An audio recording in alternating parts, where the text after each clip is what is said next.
வாசம் செம்மையாக இருக்குது. அந்த சத்தம் அப்படின்ற மாதிரி பிரியாணி வேறு லெவலில் இருக்குது. அடுத்து என்னென்ன கொண்டு வர்றாங்கன்னு பார்க்கலாம். இந்த வாசம் நல்லா இருக்குது. உள்ளுக்குள்ளேயே கறி வச்சுருக்காங்க. வேறு என்னென்ன வைக்கிறாங்கன்னு பார்ப்போம். ஒரு முட்டை ரைட்டை கொஞ்சம் எக்ஸ்ட்ரா வச்சுருங்க.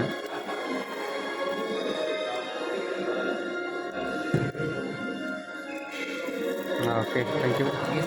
ஓகே, நம்ம எதிர்பார்த்த மாதிரியே ரைத்தா வேறு லெவலில் இருக்குது.